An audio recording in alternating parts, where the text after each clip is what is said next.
Hello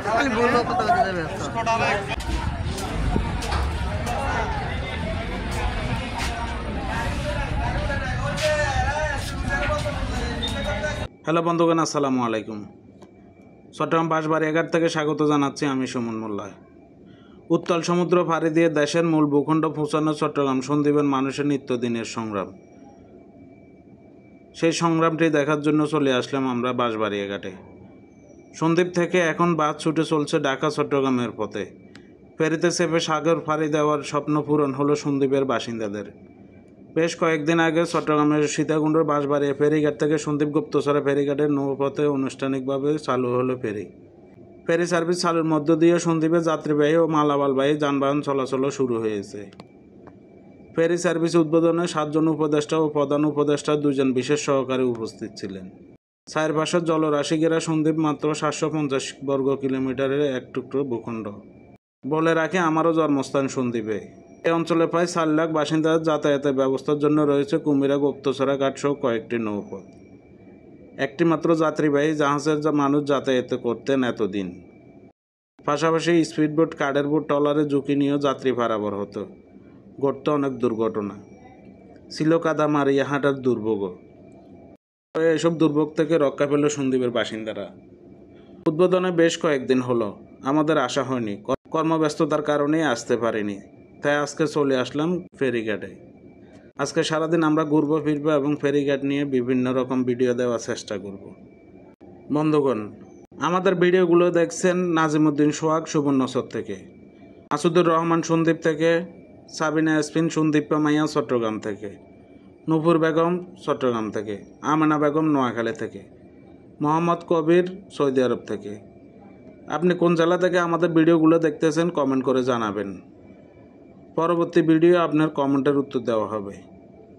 বন্ধুগণ, ফেরিঘাটে তো চলে আসলাম, চলুন দেখা যাক এবার সন্দ্বীপের লোকের উদ্দেশ্যে কিছু বলা যাক ফেরি নিয়ে, যেটি বর্তমান কয়েকদিন আমরা এই ট্রেনে ফলো করতেছি। কিছু টিকটকারের উদ্দেশ্যে আমি বলতে চাই, কথাগুলো মনোযোগ দিয়ে শুনবেন, আশা করি আপনারা সবাই। আমি এখন আছি ফেরি কপোতাক্ষর উপরে। তো আমরা বাঁশবাড়িয়াতে ঘুরতে আসলাম। পুরো আজকে একটি দুর্ভোগের কথা আপনাদেরকে বলি। ফেরির নিচে একটি গাড়ি আটকে গিয়েছে, ট্রাক কন্টেইনার নামার সময়। তো আসলে এই মানুষগুলা জীবনের ঝুঁকি নিয়ে সন্দ্বীপবাসীকে সেবা দিতে চায়। এই ঘটনাটা যদি সন্দ্বীপের ঘাটে ঘটতো, আমরা দেখতাম যে সন্দ্বীপের কিছু টিকটকার আছে, এরা ঘাটে দাঁড়ায় শুধু টিকটক ভিডিও করে। এইসবগুলো কোন গাড়ি আটকিল, কোন গাড়ি পানিতে ডুববে, এগুলো ভিডিও করে। আসলে এগুলো হচ্ছে মর্মান্তিক ঘটনা। এগুলো সন্দ্বীপের মানুষের জন্য একটি খারাপ দিক। এই টিকটকের ছেলেগুলোকে বলতে চাই, সন্দ্বীপে যে গাড়িগুলো যায়, এগুলা ড্রাইভারগুলো জীবনের মায়া ত্যাগ করে, তারা কোনোদিন দেখা যায় ফেরি পথে উঠেও নেই। সেই অবস্থাতে তারা এই সন্দ্বীপের জীবনের ঝুঁকি নিয়ে লক্ষ লক্ষ টাকার গাড়ি নিয়ে যায় শুধু সন্দ্বীপবাসীকে সেবা দেওয়ার জন্য। আমি বিশেষভাবে অনুরোধ করবো সেই টিকটকারগুলোরে, আপনারা এইসব কাজ করবেন না। ফেরি কপোতাক্ষ হয়েছে বলে সন্দ্বীপে কিন্তু মানুষ অনেক সুবিধা পাচ্ছে, যেমন তরু তরকারি বা আদার্স বিভিন্ন রকম জিনিস কিন্তু অনেক সস্তা হয়ে যাচ্ছে। ইনশাল্লাহ ভবিষ্যতে আরো বেশি সুবিধা পাবে সন্দ্বীপের মানুষ। সর্বোপরি একটাই কথা বলবো, আমার জন্মস্থান যেহেতু সন্দ্বীপে, আমিও সন্দ্বীপের মানুষ। তো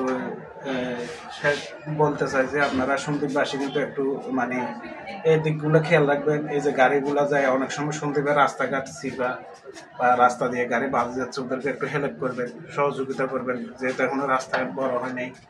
এই ফেরিতে গাড়ি উঠতে গেলে গাড়ি আটকে যায়, আপনারা যথেষ্ট চেষ্টা করবেন ঠেলে গাড়িটা উঠে দেওয়ার জন্য, বা নামতে আটকে গেলে টানি গাড়িটা উপরে উঠে দেওয়ার জন্য। যাই হোক, এখন আমরা আছি, আজকে অনেকক্ষণ ধরে গাড়িটা আটকে আছে। তো আমরা এই সুবাদে ফেরি কপোতাক্ষর করে উঠলাম, একটু ওটার সুযোগ করেছে, সময় করেছে। আর বাঁশবাড়িয়াঘাটটা ঘুরে ঘুরে আপনাদেরকে দেখাবো। যাই হোক, ভালো থাকবেন সবাই। আসসালামু আলাইকুম।